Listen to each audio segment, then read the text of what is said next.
Et ce matin dans Télématin avec Sylvie Adigard. Sylvie qui va nous emmener maintenant dans la Drôme au Palais Idéal du Facteur Cheval. C'est un lieu vieux de 110 ans qui accueille une exposition de l'artiste Jean-Michel Othoniel, qui est très connu pour son travail sur le verre. Vous allez voir que c'est une exposition originale. Reportage donc avec Sylvie Adigard.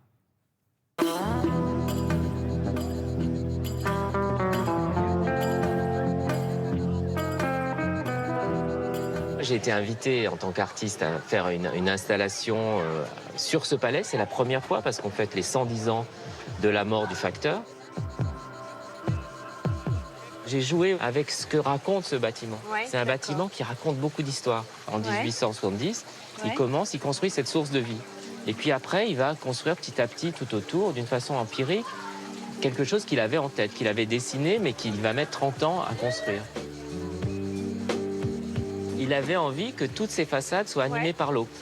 Et donc moi, j'ai ramené ces fontaines qui sont en lien direct avec l'architecture. On voit ici les traces de polychromie. Tout était peint, ils étaient peints en rouge. Moi, j'ai repris cette couleur pour les fontaines. Comme il était postier, il rapportait des cartes postales aux gens, donc il voyait ces cartes postales. Et aussi, il était un des rares à savoir lire, donc il lisait les revues. Du coup, donc, lui, il apprenait aussi. Il apprenait donc ça, voilà un chalet suisse, un temple hindou, une mosquée, tout ça mis l'un à côté de l'autre comme une grande galerie d'architecture. Je suis intervenu aux endroits qu'il avait laissés libres. Par exemple, on voit les pots de fleurs. Moi, j'ai décidé d'y mettre ces oriflammes en perles. Cette pierre, c'est ce qu'il a appelé la pierre d'achoppement. C'est la pierre sur laquelle il bute. Il trouve ce petit bout qui dépasse. Il commence à creuser et il trouve cette énorme pierre qui a été sculptée par l'eau il y a 3000 ans.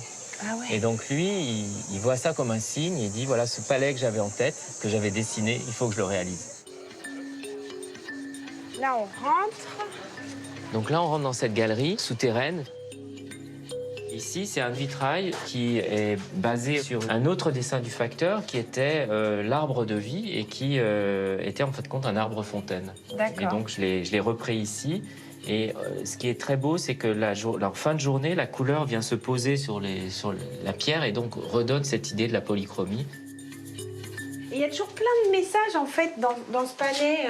Là, on voit par exemple, c'est de l'art, c'est du rêve et c'est de l'énergie. Pour vous, ça a été de l'énergie, justement? Ça a été une énergie créatrice et ça a été surtout un ressourcement. C'est un des rares projets quand même, en tant qu'artiste, qui vous projette dans le futur.